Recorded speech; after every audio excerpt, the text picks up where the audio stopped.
Back here at home, talk of Amazon potentially picking Boston as the site of its new headquarters is striking fear in the heart of the local tech community. The concern? Amazon would poach employees at a time many companies are already struggling to fill jobs. The glaring need for homegrown talent has spawned another industry. They're called tech bootcamps. They last a matter of months, but as Stephanie Lydon reports, they promise opportunity to anyone with enough aptitude, drive, and cash.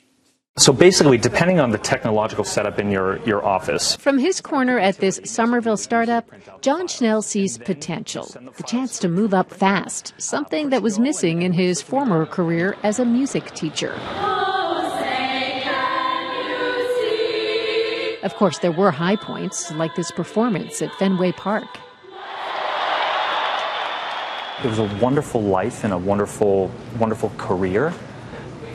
But it wasn't taking me anywhere. He wanted to work in the city's burgeoning tech economy. There was only one problem. What did you know about tech? I knew that it was booming. I knew that it was happening around me.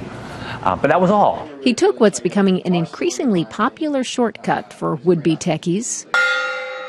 Instead of spending the time and money to get another degree, he enrolled in a faster and cheaper alternative, Bootcamp. Own that narrative. For-profit boot camps are popping up all over Boston. Schnell paid just under $10,000 for a 2-month program at the Startup Institute. It's not easy, and it's not for everybody. Startup Institute's Rich DiTieri says boot camps are a new kind of vocational school, hands-on training for in-demand skills. Corporate partners help develop curriculum on everything from web design to digital marketing to coding to sales. So I've been working there for about 4 years. Most students at this boot camp have a college degree, but it's not required. And it raises an interesting question. Is tech creating an economy where tangible skills are more important than traditional credentials? We talk a lot about meritocracy in tech. Like, if you can show you can do the work, a lot of times you can get the job. But at the Massachusetts High Technology Council, Chris Anderson says employees without a college degree remain the exception to the rule. 98% of the postings for software coders still require a 4-year degree. He says local tech companies are backing boot camps in hopes they'll train much-needed employees.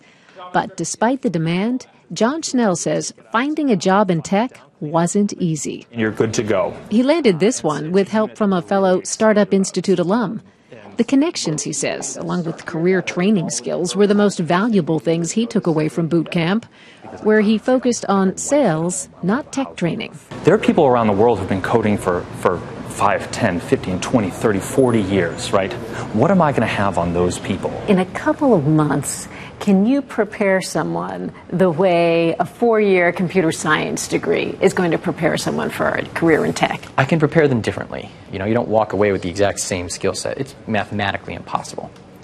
But if your outcome goal is to get into a career that you're excited about, if it's to grow a network and to have a launching point, it works. Hey, Stephanie, good to see you. Hi, Jim. So I assume these boot camps, I don't know this, I assume they measure success by job placement. And if I'm right, you're nodding in agreement. If I'm right, how successful are they at job placement? It's tricky to measure their success, they say, because it's hard to track people once they graduate. They do have some information that about 6 months out, most people have jobs. Beyond that, they say it's expensive and hard to kind of keep tracking. Sounds a little squishy to me. Chris Anderson at Mass High Tech, though, says the real measure of success will be the employer's point of view, long term, to see if these people, are ready to work and if they're able to retain them. Is there any accreditation process for these boot camps? Do they just open up and That's right. There's no accreditation, unlike a traditional college or university. They'd like to have one, but they say the curriculum changes so quickly it might be hard to implement one because by the time you get accredited, the curriculum changes to keep up with the tech. So it's buyer beware, essentially? It is, absolutely. There are a couple of websites that have reviews and things like that. So is this one grad happy with it and the other students who are in the program? Is it career changing? What the reason they're doing? I mean, what's the motivation? Most people do it for career change. I did talk to one woman who works for a humanitarian organization. She said she's there just to get tech skills because it will make her job more efficient to collect data and be able to communicate with people. Well, if it's legit, it's actually terrific, and I hope it's legit. We'll see. Nice to see you, Stephanie. I appreciate it.